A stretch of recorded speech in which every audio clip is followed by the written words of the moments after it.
दूसरी तरफ एलन और दाना वो दोनों डचेस से मिलने जा रहे होते हैं। तभी पीछे से कोई बोलता है, लॉर्ड एलन, लेडी दाना, आप हिस ग्रेस का ख्याल रखने जा रहे हैं ना? एलन बोलता हाँ, क्योंकि वह खुद नहीं धो सकती, हमें कम से कम उनका चेहरा पोंछना चाहिए। वह औरत बोलती है, आप किसी नौकरानी से यह काम करवा सकते हैं, लेकिन आप सचमुच तारीफ के योग्य हैं। एलन बोलता है, मैं ये किसी और के हाथों में नहीं छोड़ना चाहता, वह मेरी माँ है। वह बोलती है, ये लो बाथरूम की सिंक ऊंची है, इसलिए पानी निकालना मुश्किल था, मैंने इसे पहले ही तैयार कर लिया है। एलन पानी का बर्तन लेते हुए उन्हें धन्यवाद बोलता है। वह औरत बोलती है, मुझे एक जरूरी काम है, इसलिए मैं आपके साथ नहीं जा सकती।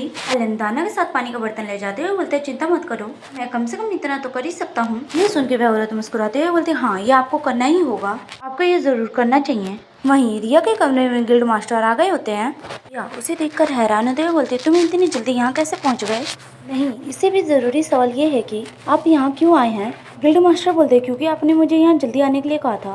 रिया बोलती है, फिर भी क्या ये आपका घर है? आप यहाँ ऐसे आते जाते हैं जैसे ये आपका घर हो। गिल्ड मास्टर बोलते हैं, वैसे आपने मुझे यहाँ क्यों बुलाया? क्या ये बहुत जरूरी है? रिया बोलती है, मैं चाहती हूँ कि तुम पता लगाओ कि जार के गिल्ड से जार किसने खरीदा था। भले ही वह न जानने का नाटक करे और कहे कि उन्हें नहीं पता है, लेकिन उस जहर का नाम रिडोन है और वह दक्षिण महाद्वीप के व्यापारी थे। गिल्ड मास्टर बोलते हैं, रुको, ये अनुरोध स्वीकार नहीं करूंगा, क्योंकि किसी और ने पहले ही इसे अनुरोध कर दिया है। ये सुन के रिया हैरान होकर बोलती, क्या? मैं मन में सोचते, क्या ड्यूक ने अनुरोध किया? ये बोलती, मुझे ये पता नहीं था, मुझे ये जानकर राहत मिली। गिल्ड मास्टर बोलते हैं, ठीक है, चिंता करना बंद करो और आराम करो, और हाँ, माना स्टोन बनाना बंद कर दो। सुन के रिया एक और बार हैरान हो जाती है। एक ऐसा इलाज जो किसी भी जहर का सफाया कर सकता है, इसे खरीदने के लिए हर कोई पागल हो जाएगा। दवा की एक शीशी के लिए महल की कीमत भी एक मजाक होगी। ये बोलकर गिल्ड मास्टर वहाँ से चले जाते हैं। या उन्हें जाता देख चिल्लाते हुए बोलती है, तुम्हें ये कैसे पता चला? क्या वो बस अपनी बातें कह के चला जाता है? अगर उसे ऐसे ही जाना था तो क्यों? रिया कुछ आगे बोलती, इससे पहले डॉक्टर उसके कमरे में आकर चिल्लाते हुए बोलते, रिया, इस ग्रेस सांस नहीं ले पा रही है। ये सुन के रिया घबरा जाती है। वह जल्दी से भागते हुए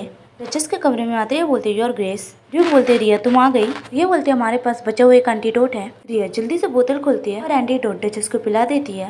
वह मन में सोचती है, ये काफी नहीं होगा। ये सोचकर वह डचेस को हील करने लगती है अपनी शक्तियों से। डचेस की हालत जो खराब हो गई होती है और वो पहले की तरह ठीक हो गई होती है। ये देख के रिया शांति की सांस लेती है, लेकिन तभी डॉक्टर चिल्लाते हुए बोलती है, उनकी हालत फिर से बिगड़ रही है। ड्यूक बोलते कि एंटीडोट काम नहीं किया।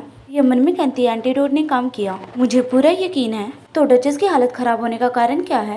लेकिन तभी उसकी नजर पानी के बर्तन पे जाती है। वह पानी के बर्तन के पास जाते हुए बोलती है, मुझे लगता है मिल गया। क्या इस गिरेस को आज पोछा गया है इस पानी से?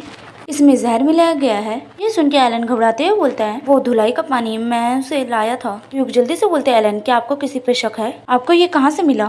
पहले गलियारे में मुझे पानी मिला, मुख्य नौकरानी की ओर से। सीन हेलन की ओर जाता है। तेजा आते हुए बोलते हैं, हेडमेड, हिज ग्रेस ने आपको बुलाया है, कृपया मेरे साथ चले। हेलन बोलती है, हिज ग्रेस। कुछ देर बाद डचेस का गेट खुलता है। हेलन कमरे के अंदर आती है। वह सर झुकाकर बोलती है, हिज ग्रेस, आपके बुलाने पर आई हूँ। तभी उसकी नजर दूसरी तरफ जाते हुए बोलती, तुम? हम देखते हैं डचेस उठ गई होती है। डचेस बोलती है, आप यहाँ हैं? हेलन घबराते हुए बोलती है, योर ग्रेस, आप जग गई, मैं आपके ठीक होने का इंतजार कर रही थी। ये सुनकर डचेस को बहुत ही ज्यादा गुस्सा आ गया होता है और वह उसकी तरफ एक गिलास फेंकती है, जो जाकर उसके पीछे दीवार से लगता है। डचेस चिल्लाते हुए बोलती है, क्या तुम इंसान भी हो? इतने लंबे समय तक तुम पर भरोसा करने के बाद?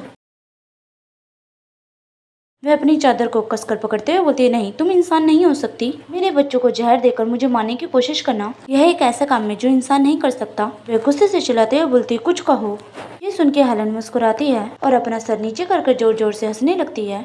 वह डचेस की तरफ उंगली दिखाते हुए बोलती है, तुम पूछती हो कि मैंने ऐसा क्यों किया? यह सब तुम्हारी वजह से है, मैं ये सब तुम्हारी वजह से कर रही हूँ। ये बोलते हुए किसी पागल की तरह लग रही होती है। स्टोरी यहीं पे खत्म करती हूँ। अब 5 दिन बाद इसके दोबारा चैप्टर के साथ मिलेंगे।